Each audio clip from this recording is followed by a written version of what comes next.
Hey guys, welcome back to the cocktail vlog. I'm Steve the bartender and today we're making matcha cocktails. Matcha in cocktails sounds weird, right? But trust me, it works. I've created 3 original drinks using this grassy green powder. From tropical to clarified and just plain, yum. These cocktails slap. We're also combining some unique drinks. We are making some original creations. I don't do enough of that on the channel, that's for sure. I just steal other people's ideas and content and reuse it as my own. No, I'm always give shout outs to people. But it's about time I started sharing some original drinks. So all 3 of these are creations of mine with the help of my wife, Kat. She's in the background glaring at me. But yeah, awesome drinks.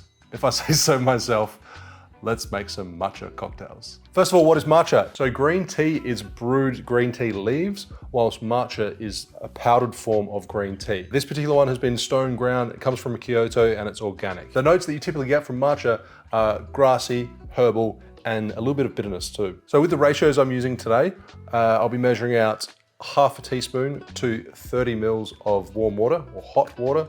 Not boiling, it'll be 80 degrees. And then once you've created your matcha tea, then you want to use it straight away. You want to use it fresh. So you don't want to make up a big batch and then keep it in the fridge overnight. Use it fresh on the day within an hour. So first things first, I will sift my matcha powder. Ideally, I would have a nice Japanese matcha bowl with like a little bamboo whisk, but unfortunately, the channel doesn't have that kind of budget. I'm sorry, guys. Support me by buying some bitters. Speaking of today's video sponsor. As a bartender, I often see people who love their drinks but dread the next morning. Well, I've got some news for you. This is ZBiotics Pre-Alcohol Probiotic, the world's first genetically engineered probiotic. It was invented by PhD scientists to tackle rough mornings after drinking. And here's how it works. When you drink, alcohol gets converted into a toxic byproduct in the gut. It's this byproduct, not dehydration, that's to blame for your rough next day. Pre-alcohol produces an enzyme to break this byproduct down. Just remember to make pre-alcohol your first drink of the night, drink responsibly, and you'll feel your best the next day. Now click on the link in the description for 15% off your first order with free shipping. Plus, ZBiotics offers a 100% money back guarantee. If you're not satisfied for any reason, no questions asked, they'll give you a refund. Cheers to better mornings. So I'm doing ratio of half a teaspoon to 30 mil. So therefore I will do 2 teaspoons to 4 ounces / 120 mil. So I can make enough for all 3 cocktails. That was a little bit extra, but that's fine.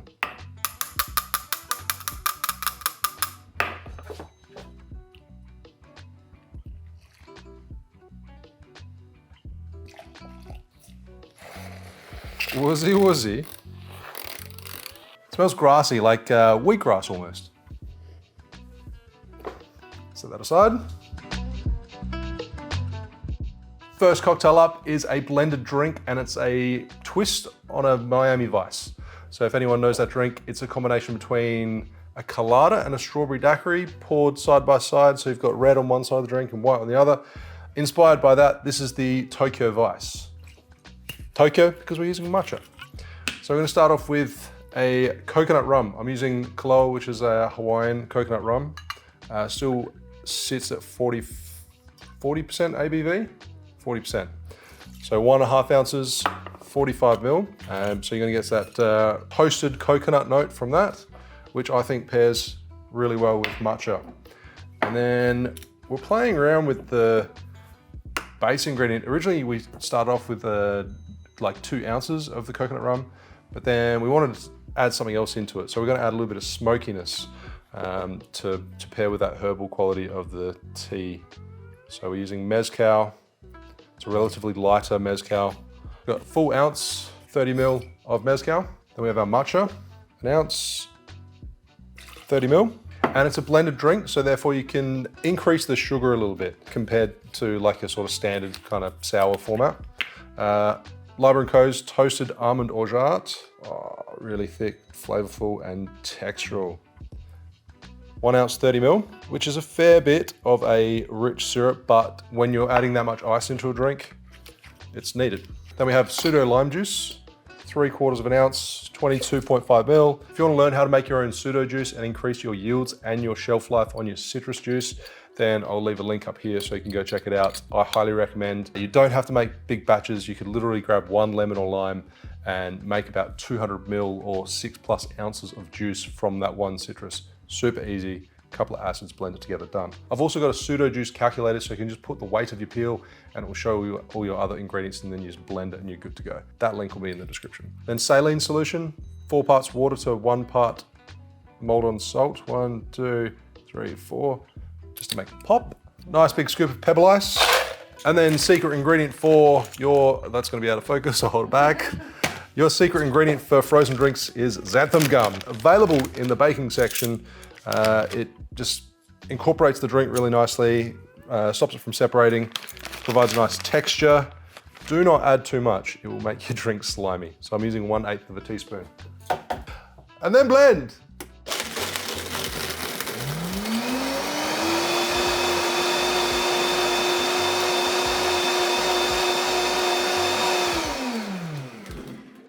You may consider adding a little bit more ice. I want it a little bit thicker. Oh shit, that smells good. Just a touch more. I'm serving this one in a jet pilot glass. I'll leave a little space up the top, which I probably should have prepared my cream beforehand, but I want to thicken this ever so slightly. And then I'm making the strawberry daiquiri component of the Miami Vice, or at least it's inspired by.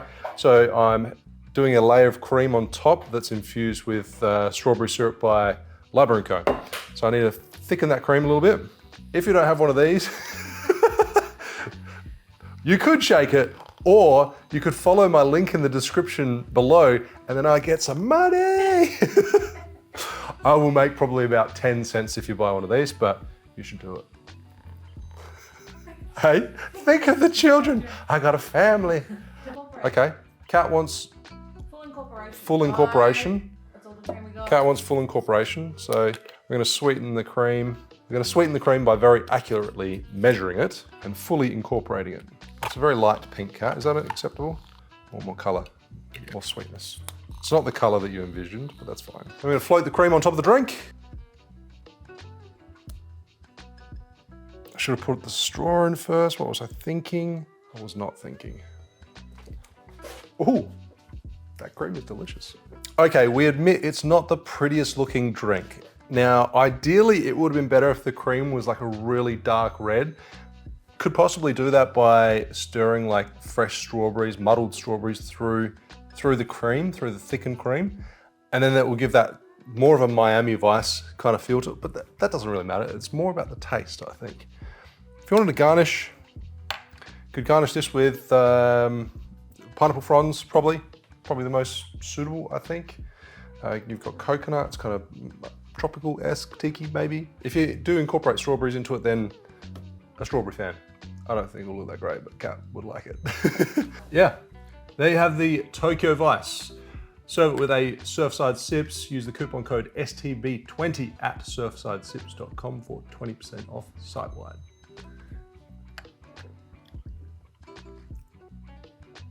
It tastes really good though.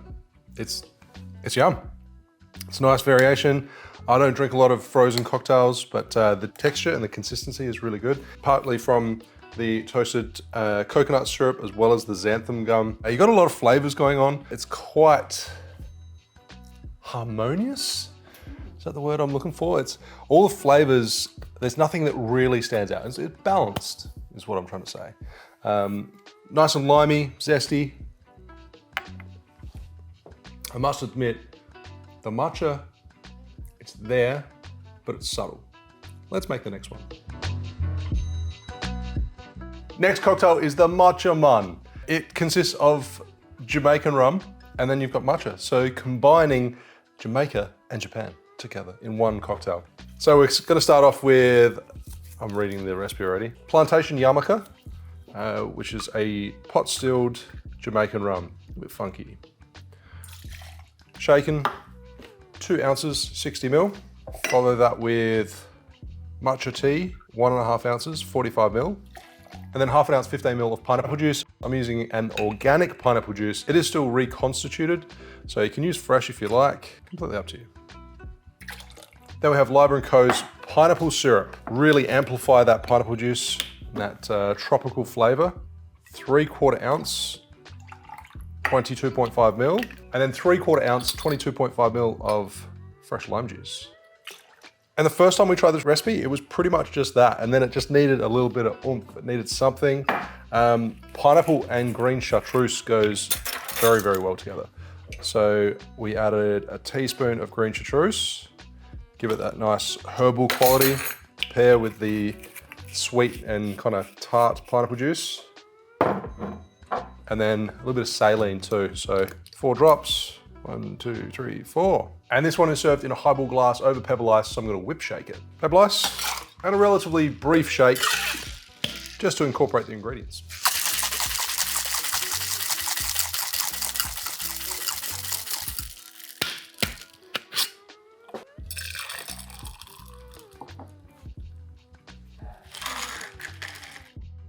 Surfside sips. Garnish with dehydrated pineapple. There we have the Matcha Mon, Jamaica and Japan infused into a drink. It looks like a green health juice. Yeah, leaning into the herbal qualities by pairing the matcha with the green chartreuse. This again is more of a tropical matcha cocktail, almost into like a tiki kind of category. Whereas the next one is a little bit different. Next one will be clarified. This one you get more of the matcha. It's still tropical. Oh, and then you get plenty of pineapple in there. You get a little bit of funkiness from the rum. There's lots of things going on in this. Tropical pineapple, funkiness from the rum, herbal from both the chartreuse and the matcha. Then you get this pop of lime, which is quite zesty. You get that grassy note coming through. It reminds me of a tropical wheatgrass. Okay, last drink. Last but not least, Matcha Do About Nothing. We thought we were pretty clever when we thought of this one. It's a clarified drink inspired by the 20th century. 20th century being gin, lillet blanc, white creme de cacao, and lemon juice. So I think it's equal parts off the top of my head. Equal part cocktail. Kind of interesting because it combines gin, aromatized wine with chocolate and lemon juice. Like chocolate and lemon juice sounds really, really strange, but that's where this drink gets the inspiration from. But we're changing the gin over to a Japanese whiskey, and then we're also incorporating the matcha, of course, because it's a matcha do about nothing. Awkward. Okay, let's start with the Amahagen World Malt Whiskey and measure out 1.5 ounces, 45 ml. If you're in Australia, you're interested in grabbing a bottle of this or any other Japanese ingredients, mind you, I'll leave a link to JWQS in the description below so you can check them out. They've got loads of craft or boutique or relatively hard to find Japanese products. So 1.5 ounce, 45 ml of Japanese whiskey. Then follow that up with the white creme de cacao. So a clear chocolate liqueur. Keep in mind when you're clarifying things, it strips out a lot of the color, but also strips out some of the flavor. So when you're making it, you want to try and intensify the flavors as much as you can. Hence why I've got a relatively large measure of the chocolate. It strips back some of that sweetness too. Saying that, I'm going to do a double batch. So I'll double the whiskey as well. So that was 1.5 ounces, 45 ml of the first two ingredients. Sorry for the confusion, guys. As always, recipe in the card up top. Then 1 ounce, 30 ml per drink. And 1 ounce, 30 ml of lemon juice per drink as well. So 1 ounce, 30 ml per drink, so I'm doubling that. And vanilla syrup. This one is by Savage Kitchen Provisions, 3/4 ounce, 22.5 ml, but I'm doubling that. Add some nice vanilla notes to accompany the chocolate. Then I really want to amplify the flavors of that chocolate. So I'm adding in STB chocolate bitters from today's video sponsor, me, this guy. Cringy. 5 dashes per drink. This is made from a cacao tincture with extracts added in, so lots of flavor and spices. So gentian, cardamom, cassia. So it's going to add a lot of complexity into the drink. And considering that we are clarifying, it's going to strip some of that flavor back. I want to put a lot of bitters in there. So 5 dashes per drink.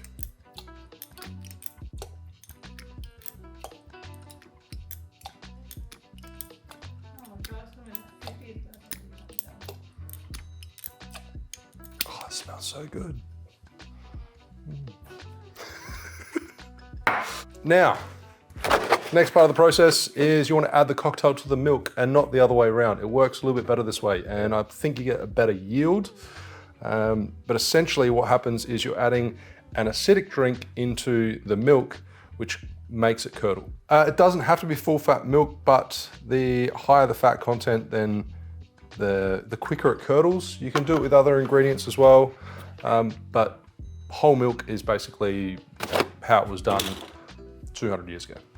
So a bit of milk in there. I estimated it's probably 1.5 ounces for those 2 drinks, which should be more than enough. So now as I add the drink, I can slowly add it in. The pH of the milk will slowly lower until it gets to the point where it will start curdling. Whereas if I do it the other way around, add the milk into there, it's going to curdle the second it hits, because this is acidic. By clarifying your cocktail, you'll remove a lot of the, not impurities, but yes, like the granules and the pectin from the juice and all that kind of jazz. So therefore, it increases the shelf life. So you can keep this in the fridge for like 6 to 12 months, no problems. It's really slow to make. Everyone's been doing clarified cocktails, so I'm sure you've heard of clarified cocktails before. But it's a great way to batch drinks. So if you're having guests around, you can prepare this ahead of time, then simply pull it out of the fridge, pour on ice.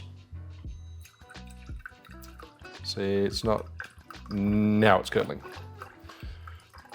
So it's had a chance to pour some of the drink in. If you've got the balance of the acidity in the drink and the fat content from the milk, it will curdle pretty much instantly. Now, so a fine strainer or a funnel to hold your coffee filter in place.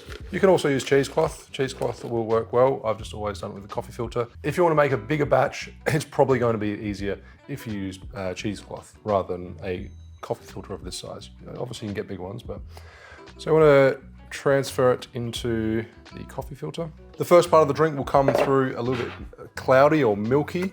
Now you want to let that drip for a while, and then the curds will settle in a bed inside the coffee filter, and then you want to add the strained cocktail back in and strain it a second time. You don't need to run the whole entire cocktail through twice.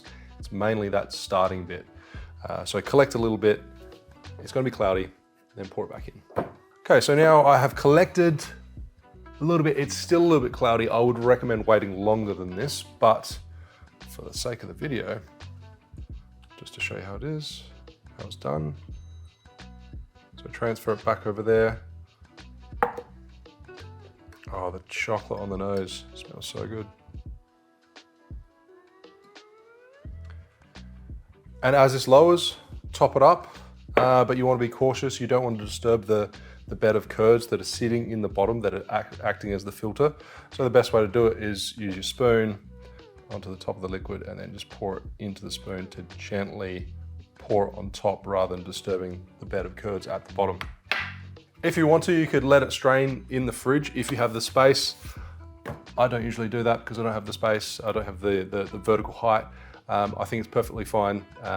It's not going to be out of the fridge for very long, overnight at worst, and then you just put it straight in the fridge once you bottle it. So I did a test batch yesterday, the first time trying the recipe, so you can see how easy it is to make a clarified drink. As long as you have the milk and the fat content and then the acidity in the cocktail, then it's going to curdle and it will strain quite well. So here is one I prepared yesterday. But if only I had a glass. You can see right there that clarification is excellent. It's really nice and clear. And it's because you run that first part that's run through the filter a second time. Otherwise it will be cloudy. I was hoping that it would have a little bit of a green tinge to it, but unfortunately not, because then it would kind of signify that it is a matcha drink. But to serve it, I mean, you can measure it if you like. Probably serve, say 100 ml roughly. There's a 250 ml bottle, so it's a 100 ml serve right there, and then just give it a little Little stir to chill it down that little bit more. Came from the fridge, so it still is nice and cold, actually. Touch above. Heck, let's fill it up. Why not? So there you have a matcha do about nothing, which is a clarified cocktail featuring matcha. Beautiful color, nice clarity. My ice cube could be a little bit better. There's some air bubbles in there, but let's see what it tastes like. Ooh. You do get the matcha, just that little, it's subtle, but you get that little bit of grassiness on the nose. You get a ton of chocolate coming through, chocolate and spice. The whiskey is fairly light, especially after clarification. Is it strongly flavored of matcha? No. It's heavier on the chocolate and vanilla. It's yum. The grassiness comes through on the nose more so than on the palate. Still a good drink though. Maybe there's a little bit of bitterness coming through, which plays nicely with the sweetness, because the sweetness is up there a bit, and you get the bitterness and the spice and the chocolate. It's kind of cool, interesting. If I did it again, I'd tweak the ratios, but yeah, fun experiment, cool drink. Let me know in the comments below which drink you would love to try first, and if you drink matcha, do you drink matcha lattes? See ya.